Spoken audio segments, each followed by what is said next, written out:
I find that there's a variety of stories that you can cover beyond a lot of the sort of the maybe stereotypical ones, sled dog racing. That's what people know about outside of Alaska. Maybe oil or just the winter. There's so many things to cover here that I think most people don't know a fraction of. Hi, and welcome to the Journalism Salute. I'm Mark Simon. In each episode, we'll talk to or about an interesting person or organization related to journalism. The intent is to show that journalists are not the enemy of the people. Thank you for listening. On this episode, we salute and talk to Wesley Early. Wesley is a reporter for Alaska Public Media covering city government and Anchorage life, and is a graduate of the University of Alaska Anchorage. Hey, Wesley, thanks for joining us. Hi, Mark. Thanks so much for inviting me on. So let's start where we always start with people at the beginning. And this can be an early part of your life. This can be wherever you want to start it. What's your journalism origin story? Yeah, I don't know that I think of it as like an origin story, but or maybe I've just never thought of it that way. But I look back at when I was in high school and I used to ride the bus to school, and there would be these moments where someone would get off the bus and I would find myself hung up on like thinking about, I wonder what their house looks like. I wonder what their mom is like. I wonder if they have any siblings. I wonder what they're gonna have for dinner. And I don't know, like I was just really, really fascinated by that, really curious. And I think that was kind of like the first inkling into me thinking I could be a journalist. And I kind of kicked it around as a career path. I wasn't super serious about anything career-wise. I wasn't really thinking about that in high school. But I think that as I got into college, I picked journalism as like the crossroads of a lot of my interests. And each passing year in college made me more comfortable with making that decision. Can you explain where you grew up?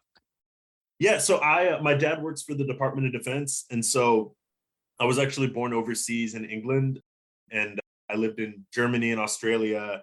And then when I was 4, we moved to Maryland. I lived there till I was about 7. Then I moved to San Antonio, Texas, and then I moved to Anchorage when I was 13, and I've lived in Alaska ever since. That actually lends me to this. Is there what was the appeal of Alaska to young you that kept you there? Yeah, I think I didn't have much choice in the matter coming to Alaska. But in fact, my dad actually pulled an April Fool's joke a year before we actually moved to Alaska with like some fake paperwork from the government, like that suggested we were going to Alaska. So when he told me a year later we were moving, I was like, yeah, okay, Dad, you can't pull the same trick on me. But we ended up moving to Alaska. Honestly, I think that I was looking for a lot of opportunities elsewhere when I was in high school, just because I think I had this idea that Alaska wouldn't have as many opportunities for what I wanted to do.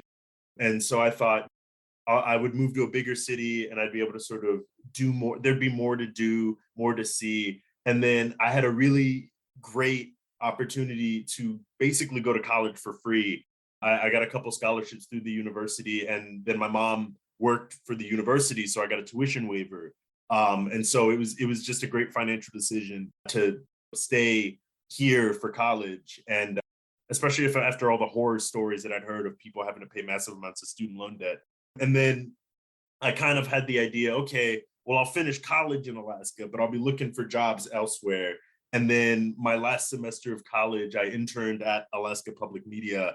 And about halfway through, they offered me a job, like right after I graduated. And it was kind of like, I don't know that I would get as good a job right out of college anywhere else. It was kind of like, this was the best first step I could take. And every time I constantly was thinking, maybe outside of Alaska, there would be something for me. A new opportunity kept coming up, and enough time passed, and I became so familiar with Alaska, largely through reporting. I think that as a reporter, I really started to learn more about where I was from, and find this sort of this interest or interest isn't the right word, but this stuff that kind of kept me learning so much about my state. And I felt such a deep personal connection to it that now I have no intention of leaving. So your career path has taken you to a number of different parts of the state, both large relatively speaking, and small, relatively speaking. Can you walk us through your career path? Sure. So, like I mentioned, I was an intern at Alaska Public Media, and then I got hired to be a web editor. So I was in charge of basically copy editing and putting out our content on our website. And then I produced the nightly news program. And then I became an education reporter in addition to those first two duties, kind of as my career went on. And after about 3 years at Alaska Public Media, I was really looking for an opportunity to be like a full-time reporter. I didn't necessarily want most of my job to have to do with other people's work. I wanted, not that there's anything wrong with that. It was just I had this sort of desire to be a reporter, and a position opened up in Kotzebue, Alaska, which is in the northwest part of the state. And they hadn't had a news director in about 10 years at a KOTZ. And so I applied for the job and I got it. I I moved up there in September of 2019 because it was about 6 months before the pandemic hit that I was living in Kotzebue. And then I I was up there for a big chunk of the worst part of the pandemic.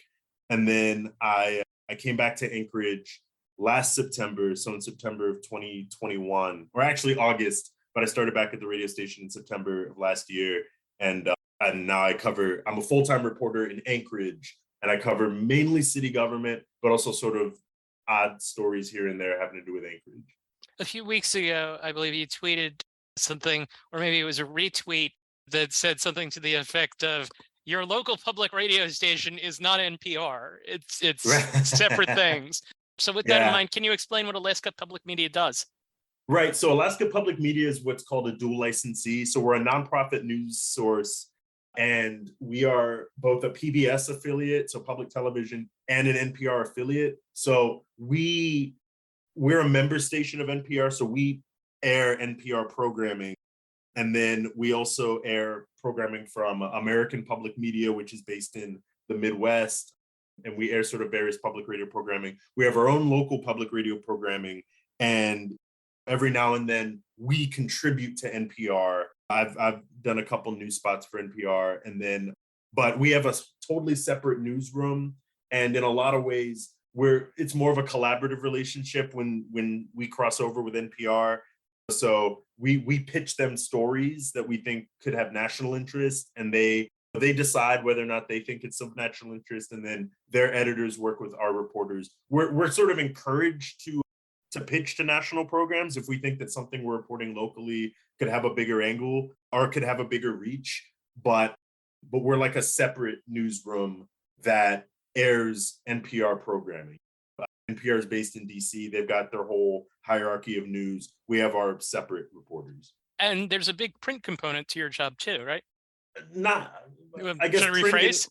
We have our website too, Yep. and so we get our news out that way. Although I will say sometimes the local newspaper picks up some of our stories. So yeah, we are in print sometimes. Now that I think about it. Sure. Well, I just meant like a written component. Right. Yeah. I mean, all of my stories that air on the radio, they also we put them up on our website. Sure. So, all right, what's a day in the life like?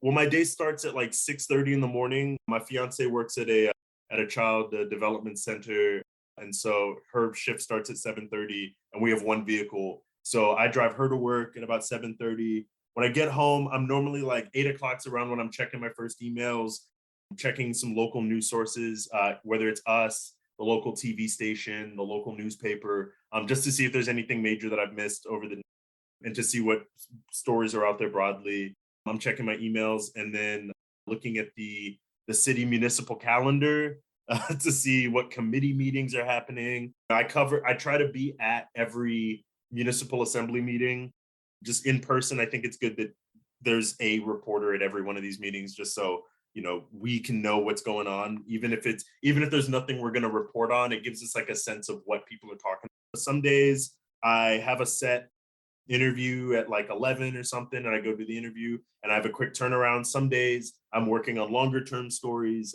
So each day can kind of change, but it normally starts with me just running down a checklist of like all of these calendars and emails and a whole bunch of I wouldn't say not fun stuff, but definitely the Nitty gritty. The nitty gritty part.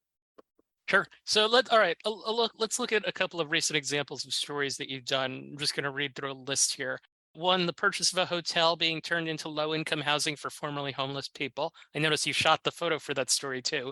The Mhm. auditing of a city health director, and a profile of Karen Lomack, who is painting rocks to raise awareness for fetal alcohol syndrome awareness. How do you come up with your ideas?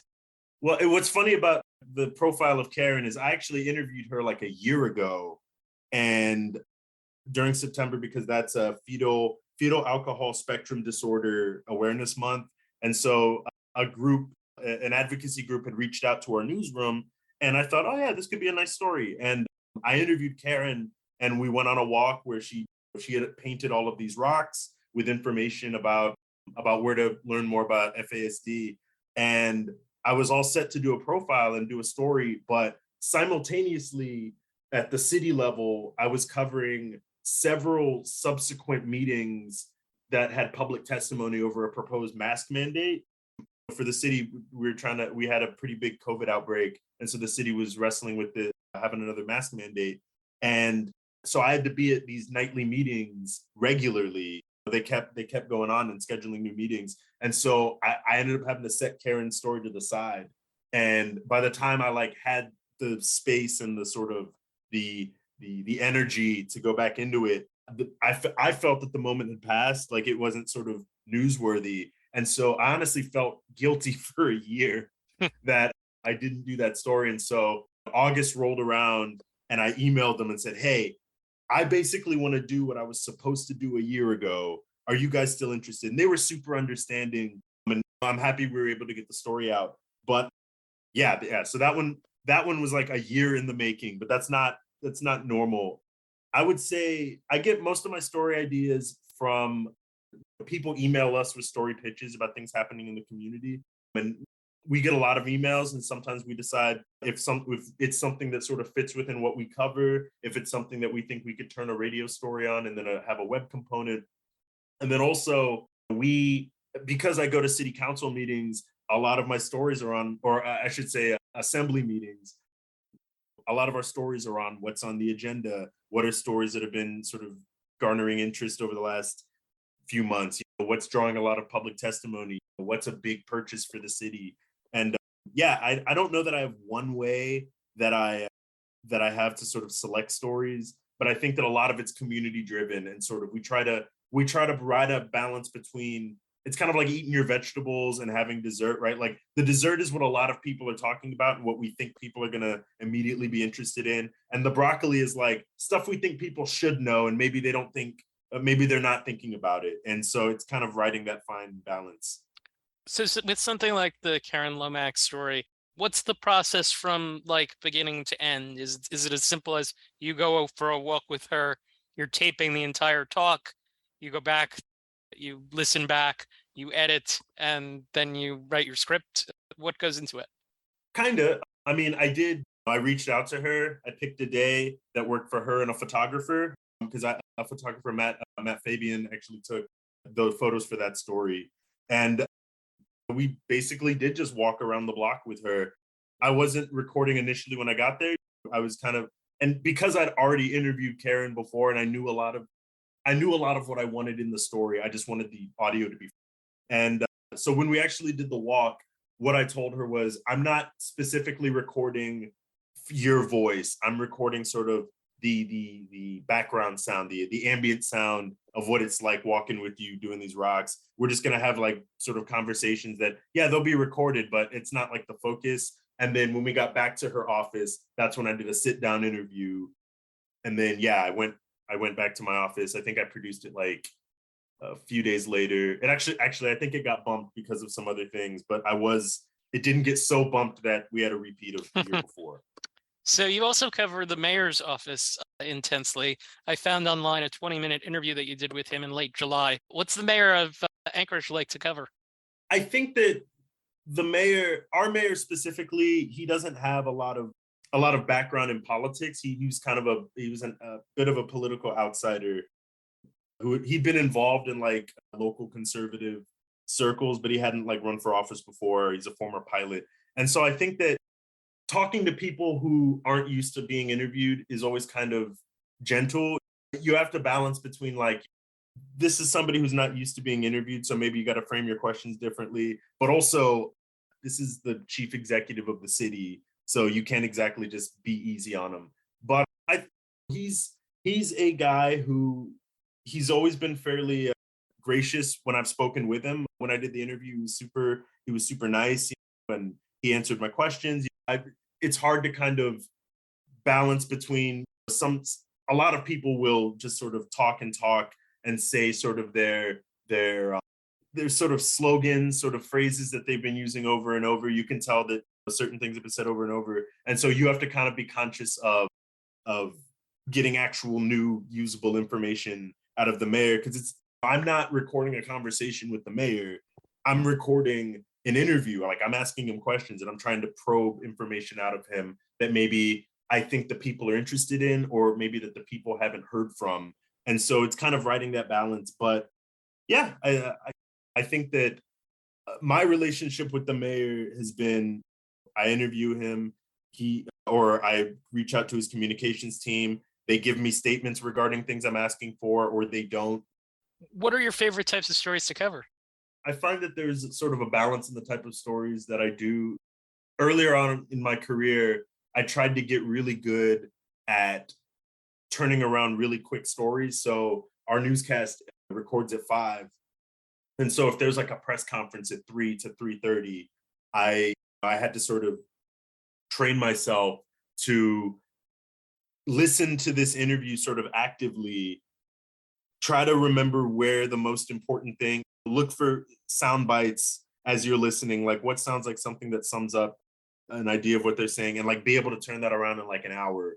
And so I got really good at that, but I had to sort of balance that with sort of telling longer form stories that require a little more forethought.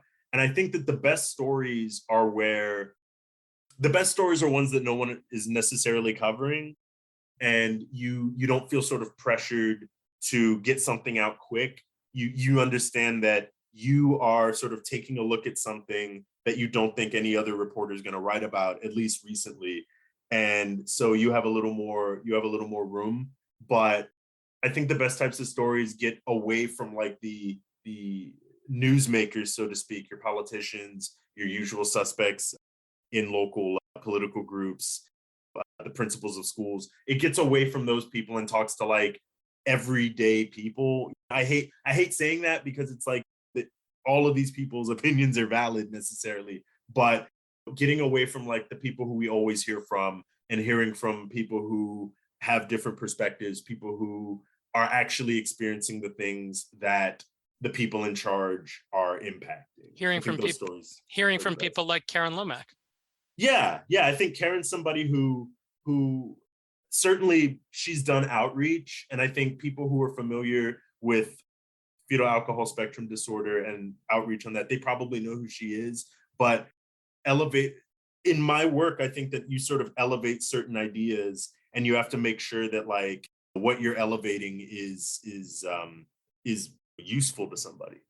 So one of the things that I wanted to do for this year for the podcast was I wanted to cover states that were distinct: Hawaii, Alaska, Wyoming. And I've now talked to reporters in all 3. What are some of the things that you cover that are like specific to Alaska, and what makes covering something in Alaska somewhat unique? I think that would have been an easier question to answer when I was up in Kotzebue, which is above the Arctic Circle. So explain that then. Sure.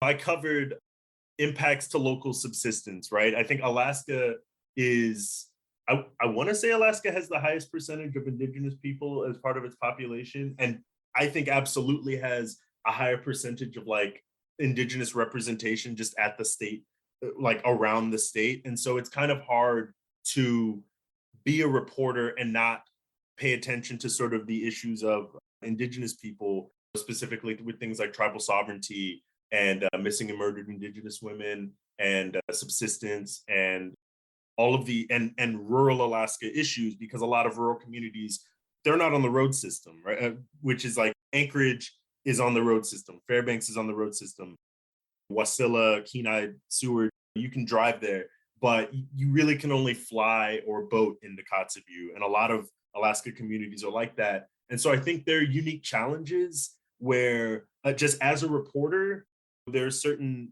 challenges with internet access, being able to ship things, knowing when your Amazon package is going to show up, right? It's a lot easier in Anchorage than it is in Kotzebue, and it's a lot easier in California than it is in Anchorage. And so I think that Alaska is it's very far from the rest of the country, both literally and kind of accessibly, accessibly. And so there are sort of differences there. Just yesterday, there was a story down in Gustavus, which is near Juneau, about this huge landslide that like knocked out a lot of power in Juneau. Anchorage has earthquakes. Alaska has volcanoes and rainforest and the Arctic. Like that's how much of the world Alaska takes up. I find that there's a variety of stories that you can cover beyond a lot of the sort of the maybe stereotypical ones, sled dog racing. That's what people know about outside of Alaska. Maybe oil or just the winter. There's so many things to cover here that I think most people don't know a fraction of. So one thing that we haven't talked about yet, you've talked about the experience of being in the past of being in Alaska, and there not being a lot of people who look like you. You're Black. How has that come into play in your reporting?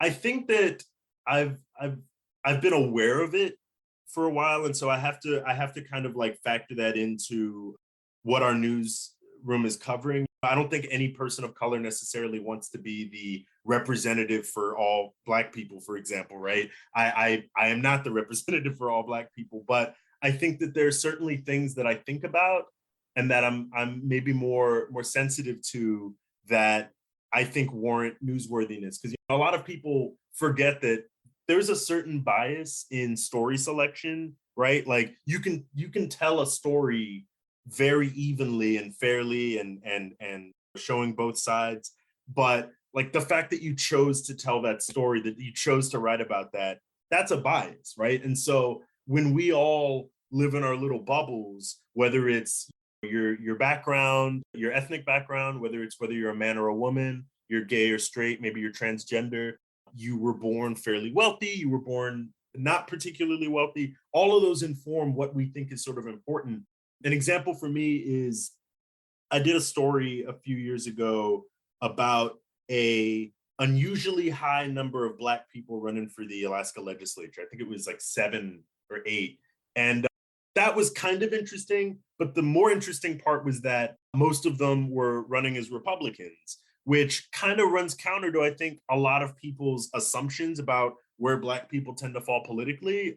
And it's not just like stereotypes, it's actual like statistical data shows that Black people by and large tend to be more supportive of Democrats, and like Black Republicans should represent like 0.5% of like the Alaska electorate, but they represented like 10% of the Republicans running for the legislature.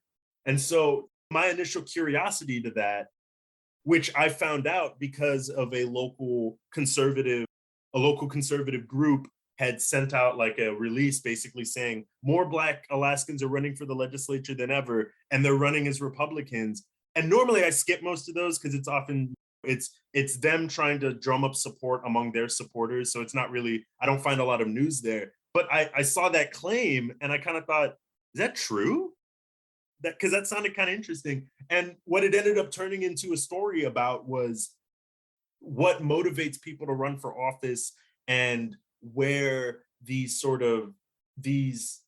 don't even want to call them secondary characteristics, these where certain characteristics fit in to somebody running for office, right? Like, are you leaning into the fact that you're Black and you think that there should be more representation? Or are you trying to sort of say, look, I know that I am Black, but I'm going to be a representative for all people? Or are you saying, I worked for Democrats, but it seemed like they were only focused on getting Black people out to vote, and they didn't seem concerned about actually getting Black people jobs, which is what I was hearing from the Republicans. And the one woman who I interviewed in that story. And so I got all of these perspectives. And also one of the most interesting parts of that story was I interviewed the head of the Republican Party at the time, and I asked him, does the Republican Party go out of their way to recruit diverse candidates? And he straight up told me no. He said, we don't seek them out, but if diverse candidates show interest, maybe they come to their local district party meeting and they show interest and they want to get involved, we try to elevate them. And it was the type of statement that a very liberal person could listen to and think that their belief system was justified, because they're like, see, Republicans don't actually care about diversity. They're not reaching out. But you could also have a Republican go, well, no, look, we're elevating people who show interest. So it was the type of story where I don't know that, well, I know for a fact that it wouldn't have been covered because nobody else did a story about it.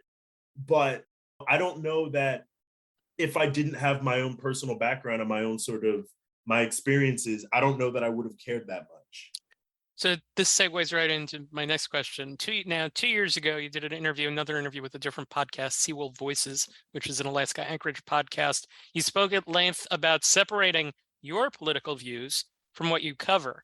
So in a post-January 6th world, I'd like to ask about that one again.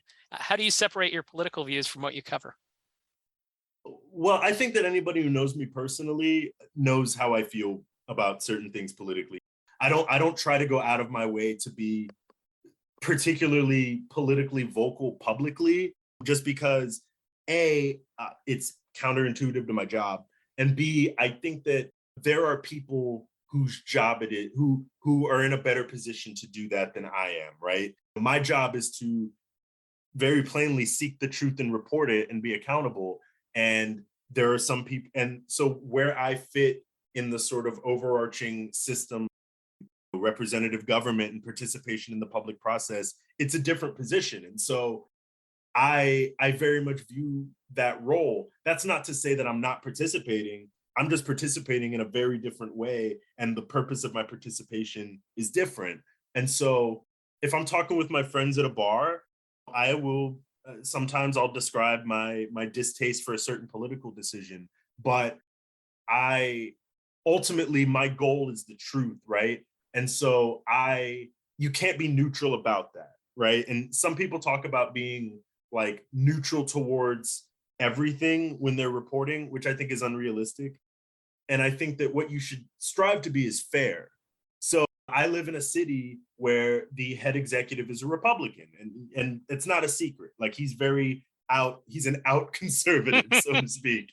And if he were to do something that were against the law, I can't treat that politically neutral because he broke the law.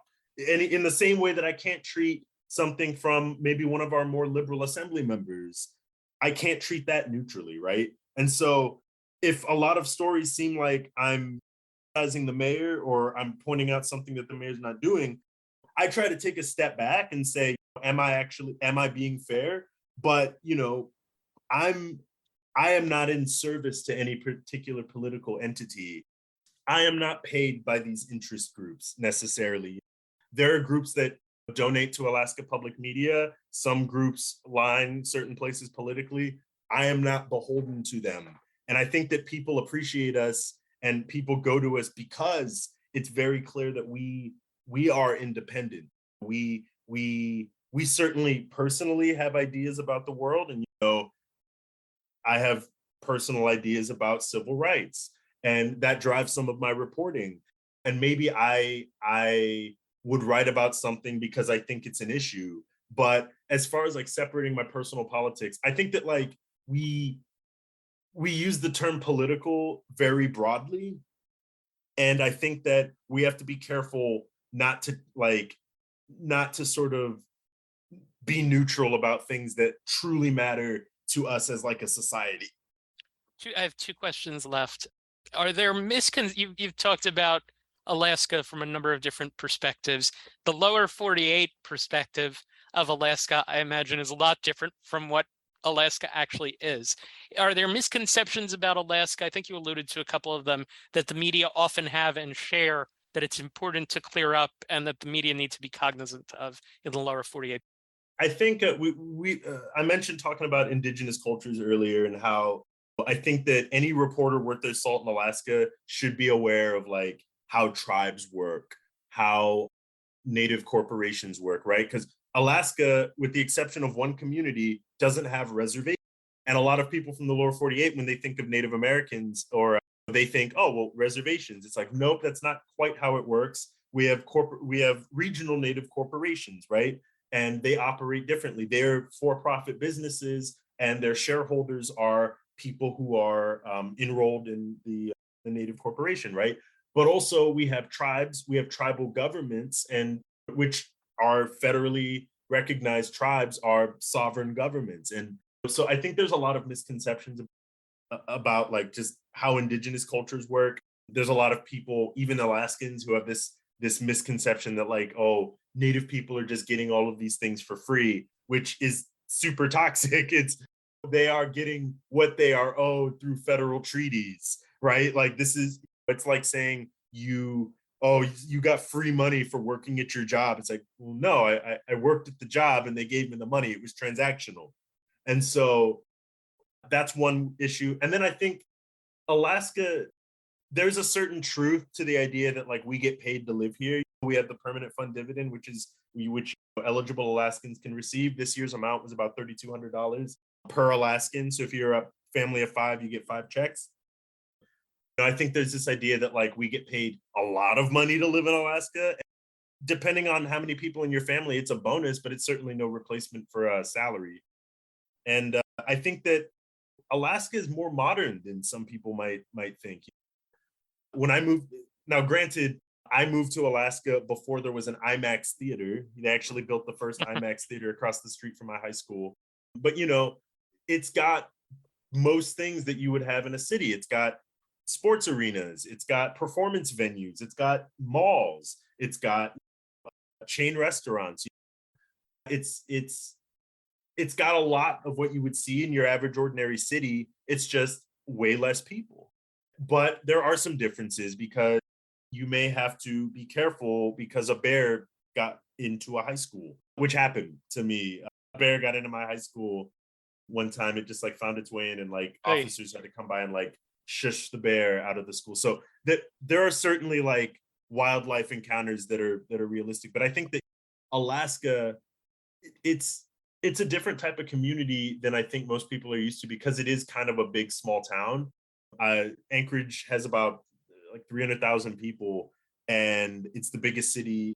It's the biggest city in Alaska, and in fact, next to New York City, it has the highest percentage of a state's population in one city. Like Anchorage, New York City is the only state that has a higher percentage in one city, and so we are a lot more modern than some people might think. Cool. So the show is called The Journalism Salute, and we salute you for your good work, and we ask that you do likewise. Is there a journalist or journalism organization, maybe someone that you can acquaint us with, that you would like to salute for their good work?